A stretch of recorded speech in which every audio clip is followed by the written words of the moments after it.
from Fight Club League, and we got a Judoka. Very likely that guy. Oh, he went for a leg lock. Unfortunately, he got top mounted. We just had a tropical storm come by in Southern California, but we're all okay. He transitioned. He's on the back, and he got taken down again. All right, it's in guard, and unfortunately, this is the ground game where it might lose a few of you, but it's okay, guys. We'll still commentate through this, and I'll do my best to try to bring you guys into this grappling world. So this is full guard. Full guard means your feet are closed, so you can control his posture a little more, but it's not a permanent position. You got to get him off or submit him. So he's putting the opponent's left arm into his right shin/knee area, and he's also controlling that left arm with his right.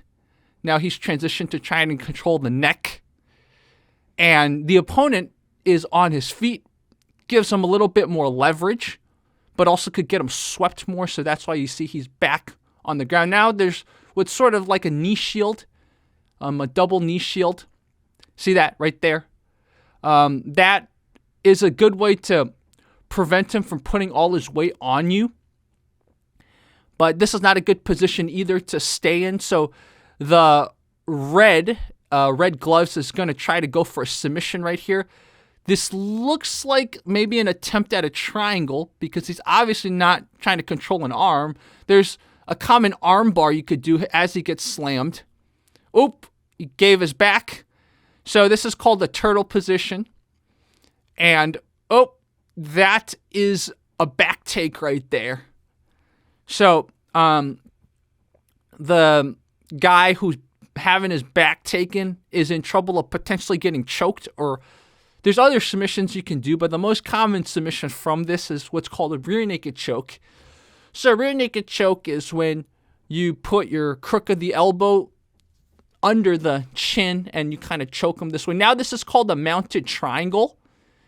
Notice how he has 3 points of contact, and he's going to, if he gets the leverage right, he can squeeze and squeeze and squeeze. So you're choking with the crook of your knee plus his own arm.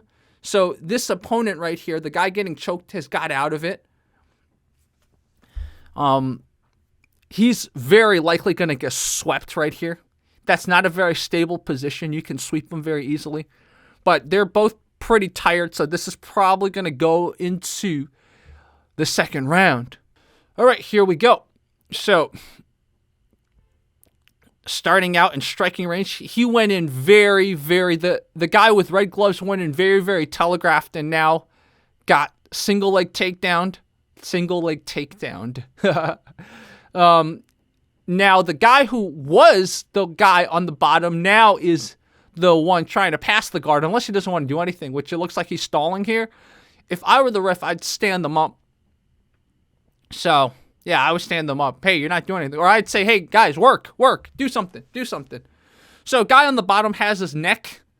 It's not enough leverage to cause any airway restriction. It sure doesn't feel comfortable, but it's not a fight-ending position per se. I mean, if you crank hard enough, you might break his will. But so he's thinking about going to the other side of the arm. He just needs to get his whole body there. Okay, this is not good. You're in up kick range, which the red gloves didn't really take advantage of. So now the guy that was on the bottom last round is on the bottom again. He's also grabbing on for dear life to the neck. And it's probably just going to linger in this position unless the ref stands him up. So, look at that. See how much space there is between the left arm and the other person's head? And he, as I said, that slips his head out. So now you got to figure out a way to get him off you or submit him. There's a simple bump sweep from full guard that you can do.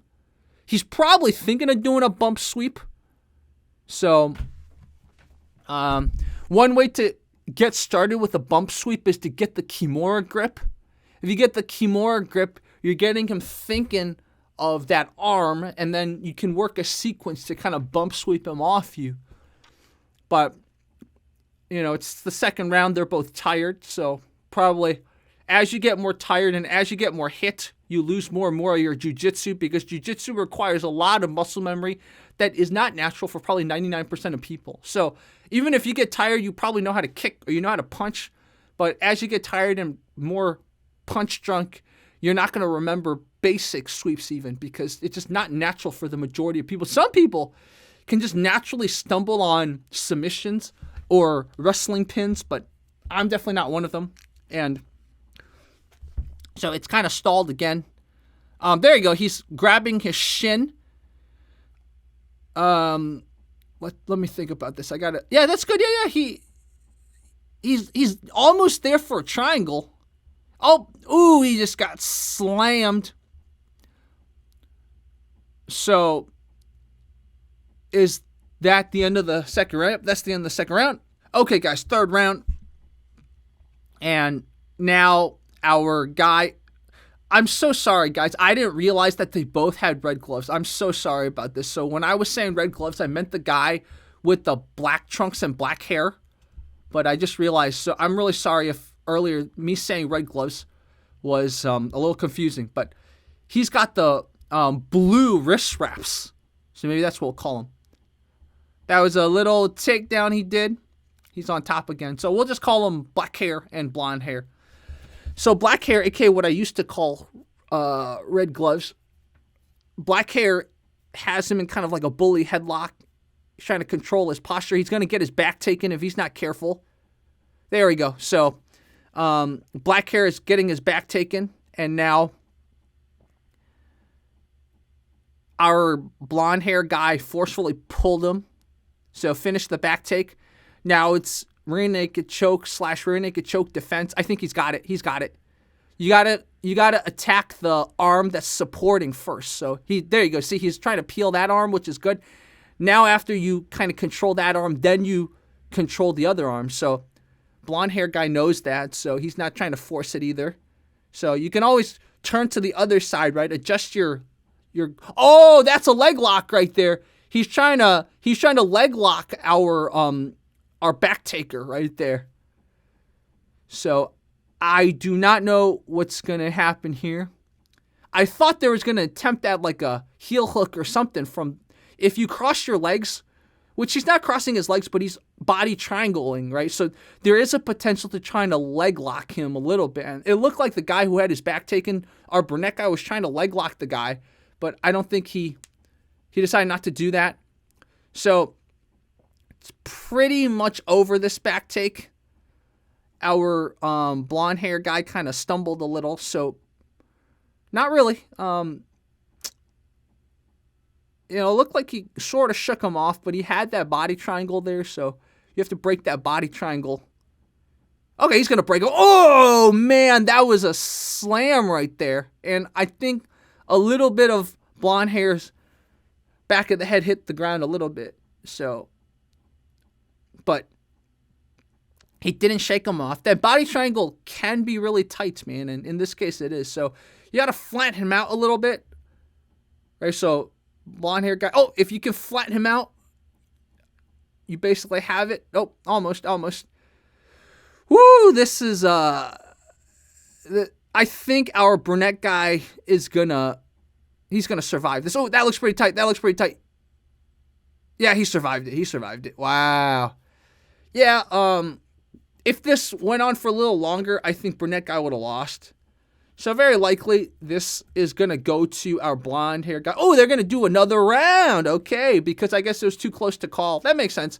I think brunette guy won that last round very, very, very much, but the first two rounds, blonde guy lost. So blonde guy won the third round, but first two rounds, I think. So they're doing a final fourth round to kind of decide. That's kind of cool. So this time brunette guy's taking him down. And it is sort of stuck in this deep half guard position. In 10th Planet, they will call this lockdown. So now blonde guy blonder guy. I realize he's not too blonde. He's just more German looking, so I said blonde. But blonder guy he's in the full guard, as they say in jiu-jitsu. So full guard's temporary, right? It's one of those paradigms that have shifted. Like, you can't linger in that position because every time you linger, there's a chance a punch might get you. Okay, he sort of controlled one arm. He's trying to, he's in kind of the triangle armbar position. He has not, that was on the head. Ouch. You have to wrap one of your arms, the crook of your elbow, under the knee of the person you're trying to submit, or else you're going to get slammed. He's been slammed like this 2 or 3 times already. So sloppy leg lock attempts, I think, or maybe it was just a scramble, like a jiu-jitsu version of a scramble. But man, those slams did not look good. So brunette guy is now taking the back again. Oh, he won. He won, man. I think our blonder dude, German-looking dude, just kind of got gassed. I don't think that crank was too tight, but maybe it was. That little slam of the arm bar is just so gnarly. So we'll pause there if they show it, and then we will commentate it. But you have to put your arm, whichever arm that's closer to him, under the... There it is. So let's look at this. He's going for this arm. So he should have been more parallel. So his head should have been more here. And then he could have put this right arm under the crook of the thigh or the elbow. So that way, if the guy postures up, he just goes with him and he can't get slammed because he's connected to him. So that's like a general MMA 101 type of thing. Because if you don't do that, you see he's clinging on for dear life. Look at that head hit the ground. Oh! Yeah, man. Shoutout Fight Club League. This was a very good fight in a lot of MMA basics that we can learn from this. Okay, fight commentary breakdowns out.